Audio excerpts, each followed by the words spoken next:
Tosinegi. Solo superset ko ng 2018-2019 season sa UPFP. Ito mga kalapatid, so anong bloodline nito, sir? Ito, Emil Dewart to. Galing sa matalik kong kaibigan, Sir Fabian. Shoutout sa'yo, pare. Eh di malaki pala nakakot ng ibon na yan, sir, ano? Yung club, maliit lang naman kasi yung club na yun. Maliit lang ang superset nila, 200,000. Kaya ang nakuha niya lang is nasa 320,000 lang. Mga kalapatid, so solo superset winner.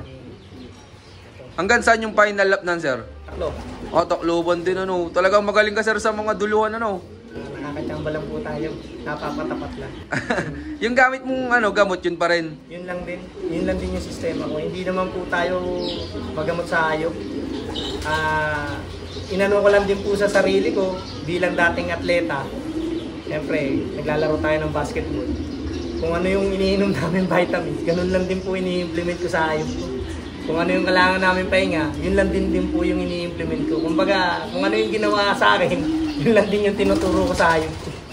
Kasi, katwiran ko, may muscle sila, may buto sila, na pwedeng ma-overfatigue, pwedeng mag-cramps. Tama po ba? So, yun lang din yung implementation ko. Hindi ko masyadong binubugbog yung hayop ko sa mid-toss o sa ano. Pero bago mag-start yung training nito, talagang talagang grabe yung liparan nila rito. Talagang nagpapalipad ako ng 3 times a day. Talagang hinahata ko sila ng gusto. Pero pag nag-start na yung training nila, yun, nagbabawas na ako ng low fly nun. Medyo binibigyan ko sila ng resting time. Habang papalayo, paunti naman yung... Paunti yung ano ko. Ganun to. Yan, ito mga kalapatid, so solo superset winner. Tapos sir yan, ginawa mo ng breeder. Opo, ginawa ko na siyang stock. Kamusta naman sir yung mga naging anak? Maganda naman po. Ayos naman din mga inaanak nila. Nauwi naman din po. Pagpanalo rin naman. Ayos ito mga kalapatid. So, abangan pa natin yung mga magiging anak nito. Ito naman yung nanalo ko sa APR Genetics. Sa kauna-una ang liga ng genetics sa APR of color. Ako po yung nag-champion sa Wolfbird category. Ito mga kalapatid. So, ang angas nito. Anong bloodline nito, sir? Ito po, ano po ito? Force to win. Lolita. Saan po ang labanan nila, sir? North po. Yung mga kalapatids, mapa north o south, talagang pumapalag yung mga ibon ni Sir Joselito. Kamusta naman yan, sir, nung kinakarera nyo, nung norte? Mabagal sa simula, parang diesel. Habang lumalayo, bumibilis. Mga ilang kilometer nagpakitang gilas yan, sir? Ano na to? Start ng third lap, doon na nagpakitang gilas to. Hindi mo siya mapansin nung simula kasi makupad eh. Parang hindi nga aabot ng dulo eh. Pero awa ng Diyos naman. Hanggang dulo nag-clock. Pag norte, sir, ganun din diskarte mo pag derby? Wala naman akong binabago. Mapa north, mapa south. Yun lang sistemang ginagawa ko. Nababawasan lang ng flight mode pag lumalayo na yung hagis nila. Kumbaga, doon lang ako nagbabawas. Yun, maraming salamat, sir. Pero yan, yung ibon na yan, sir, ginawa mo ng breeder? May mga ano na sila dyan. May ano na siya dyan, panlaban ako ng world. Yan, abangan natin yung mga anak nito ilalaro sa Next North 2025. Ito naman yung Red Fox Johnson ko. Mostly, sprint ang nililipad at binibigay sa akin na itong panalo. Karamihan sa mga lahi nila, nag-over champion, second overall. Sa duluan naman po, okay naman kahit paano, nakakadulo. Pero may times na nagbubutas yung lahi nila. Pero para sa akin, goods pa rin kasi binibigyan ako ng karangalan na ito pagdating sa sprint. Itong linyada na to. Ito naman, na-acquired ko to sa dati kong kaibigan. Matagal lang din nag-iipon. Si Sir Joey Ramos, taga Baclaran. Ayos ito mga kalapatid. So, pang sprint race ni Sir Joselito. Di, maganda rin yung may pang sprint ka, sir eh. Ano? Okay naman. Pambawi ng mga gastos. Pero marami na magagaling sa sprint ngayon. Halos lahat, mahuhusay. Talagang palusutin ba? Kambahan na lang. Pero may nakakalusot pa rin na anak nan. Meron pa rin po. Hanggang ito, pinaka-latest na ito. Itong recent, last year, champion. Tsaka ikaw, sir, hindi mo basta-basta sila pinapalitan, ano? Lagi mo silang ginagamit. Ano lang, paikot-ikot lang ako sa bloodline. May nakukuha, may nakakuha sa mga kaibigan. Ini-infuse ko sa linyada ko. Kumbaga sa ano eh, pinatataas ko lang yung dugo nila. Tapos yun, bumabalik naman ng maganda pagbalik ko. Pag soli ko dun sa grandparents nila, Okay naman, lumalabas, maganda pa rin naman nagiging production. Pero ikaw sir, bago isabak sa breeding yung mga ibon mo, anong preparation ginagawa mo sa kanila? Unang-una, nagde-deworm ka. Flashing, then papasok din yung sa flashing mo yung tinatawag na pang-canker, pang-salmonella, pang-sipon, para ang breeder mo healthy at hindi may papasa sa mga inakay nila yung mga sakit na hindi dapat makuha ng mga inakay. Straight yun. 2 days, interval, 2 days ulit, nagpa-flashing ako ulit. Tapos after nung flashing nila, ipa-vitamins ko yan kahit paano. Okay, sa tubig, may sinusubo tayo, bacteria pills, para makondisyon maganda yung mga padating na inakay nila. Tapos sir, paano pagpili ka ng pagpaparisin? Anong diskarte mo sir? Ako, may pairing na kasi ko normally. Ngayon, ang ginagawa ko lang, pag may bago akong testing siguro 2 pairs, yun lang yung iba. Dito pala sa loop mo sir, may nakapix ka na na breeder mo pang North tsaka South? May fix talaga ako. May nakapix ako. Kumbaga, pag nag-breed ako, hindi kayong nangangamba ba na ano kaya gagawin nito? Yung mga ganun ba? Sa loop ko, lagi, kumbaga sa isang player, lagi ako may sinasandalan.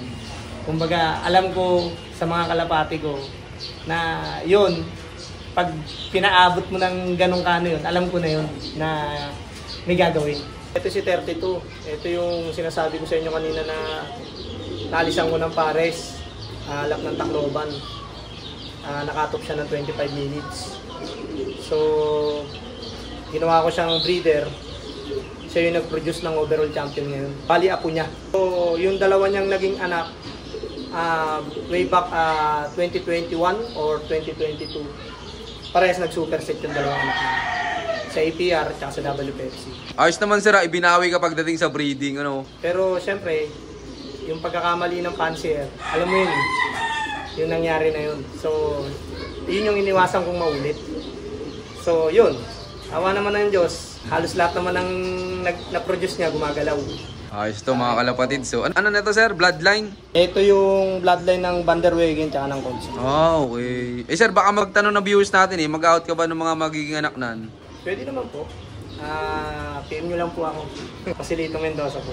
Tapos ito, may papakita pang ibon yung kanyang foundation bird. Ito yung isa sa foundation bird ko. Nagaling dun sa kaibigan ko, si Fabian. Ito mga kalapad. So, 3 bar oh. Emil DeWort. May ilang taon na yung ibon na yan sir? May 12 years na to. Tagal na ano. Nagsisimilya pa sir? Opo, nagsisimilya pa. Actually, ngayon nakakuha na ako ng inakay niya nasa taas. So, ito, second clutch na to. Anong mga naiproduce na ng breeder na yan sir? Ito yung nag-produce ng solo super set ko. Yun pala magulang. Ito, bigay sa akin ng isang, yun nga, ng kaibigan, si Fabian.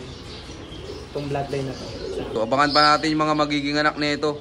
Magulang pala to nung solo super set winner. Ito yung tatay nung winner ko ngayon. Ito yung anak nung 32 na Colson Van der Wegen. Ito mga kalapatid. So, may lipad po yung ibon na to sir? May lipad to. Super set winner to ng APR. Bago mag-bird flu, natigil yung karera na yun hanggang Alin Summer lang yun. Kasi siya pumarte. So, di yung pairing na yan nila sir, hindi mo na babaklasin? Oo, syempre. Tinesting ko lang to last year. Tapos yun yung ginawa nila. Kagad. Ayos, abangan pa natin yung mga magiging anak nito mga kalapatids. Inulit ng pairing ni Sir Roselito. Sir, pagdating naman ng breeding, ano yung mga madalas mo magamit na supplements? Tri-M. Yung powder yeast nila. Sa Tri-M, product nila, yun ang mga kadalasang gamit. Powder. Tapos, syempre, sa Versilaga, yung Redstone. Yun lang naman binibigay ko sa kanila. Tapos tubig nila, hinahaluan ko lang ng vitamins. Yun lang naman mostly yung supplement na binibigay ko sa breeder. Then, 2 weeks prior nung inakay, nagsusubo na ako ng mga pills. Yun nga, yung bacteria pills. Para yung digestion nila, maganda yung pag-digest ng inakay. Maganda yung paglaki. Yun, maraming salamat sir. Sir, ano naman mabibigay mong payo sa mga viewers natin dyan na bibili nung gagawin nilang breeder? Number 1 po, pag bibili kayo ng breeder, ang titignan nyo po, mula sa grandparents, sa parents, hanggang sa mga siblings nila, yung gumagalaw yung ibon. Umaabot, dumudulo.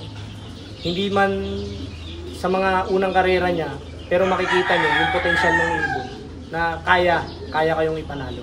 Yun, maraming salamat, sir. Yan, sir, tingin mo gano'ng kasaya sa pagkakalapati? O syempre masaya, sobrang saya. Kasi yung lungkot tsaka yung ligaya, magkahalo yun. Yung tense tsaka yung stress, magkasama rin yun.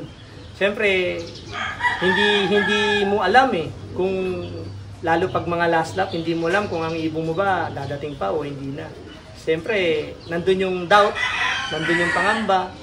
Pero at the end of the day, syempre pag umuwi si ibon mo o hindi man umuwi, tanggapin po natin kung ano yung pinagkaloob sa atin. Kailangan natin mag-move on. Prior tayo sa susunod na karera. Muli, ako si Joselito Crystal Mendoza, ang Pigeon Fancier ng Pasay Maricaban. I love this game. Yon, maraming salamat sa patuloy suporta mga kalapatid. So, siyempre maraming salamat din kay Sir Joselito. Yan, sa pagulak na makapag-loop visit tayo sa kanya. Sir, baka pala may mga gusto kang shoutout dyan. Shoutout nga pala sa mga kaibigan ko, especially sa Team Maricaban. Hindi ko na kayo isa-isa marami kayo. Kay Ariel Sikat Salazar, a.k.a. Tolome, maraming salamat. Kay Ezekiel Lunar, kay Pasio, Christian Crispo, maraming salamat sa inyo. Basta maraming salamat sa inyo lahat. Hanggang sa muli, mga kaibigan. Yun, shoutout sa inyo lahat. At syempre, shoutout din sa lahat ng mga patuloy na sumusuporta dyan. At abangan nyo pa yung mga susunod kong palop visit sa'yo na keep watching and God bless you all. Thank you.